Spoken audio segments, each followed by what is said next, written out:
High সকলকে, আমি শুয়া। তো এটা আমার প্রথম মিনি ভ্লগ, যেটা আমি বানিয়েছিলাম কলকাতা বইমেলায় গিয়ে।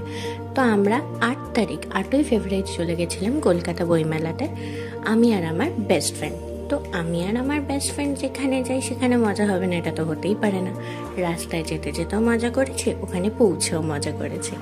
তো আমরা প্রথমে ওখানে পৌঁছে ম্যাপ নিয়ে নিই, স্ক্যান করে নিই। সেখান থেকে আমরা চলে যাই পুরো ভেতরটা ঘুরতে।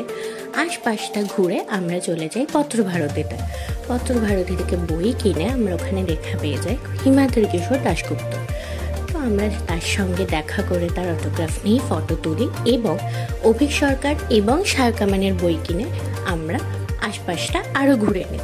সেখানে আমরা আনন্দ পাবলিশার্সের সামনে যাই, যেখানে আমরা গিয়েই বুঝতে পারি আমরা ভীষণ গরিব, তাই আমরা ভেতরে আর ঢুকতে পারি না। নিজেদেরকে গরিব ভাবার ফল যা হয়। তারপরে আমরা শায়কামানের সঙ্গে দেখা করি, তার সঙ্গে ফটো তুলি, অটোগ্রাফ নিই এবং তারপরেই আমরা দেখতে পেয়ে যাই অভিক সরকারের সঙ্গে দেখা করে তার অটোগ্রাফ নিয়ে ফটো তুলে আমরা খাওন দাওন করতে চলে আসি। আমরা ফার্স্ট খেয়ে নিই পাপড়ি চাট খাওয়ার পরে আমরা একটু মির্চির স্টলটা ঘুরি। তারপরে আমরা চলে আসি বিরিয়ানি খেতে। তো বিরিয়ানির দোকানে এত ভিড় ছিল, আমরা বলেছিলাম যে খাওন দাওয়ানের পরে টাকা দেবো।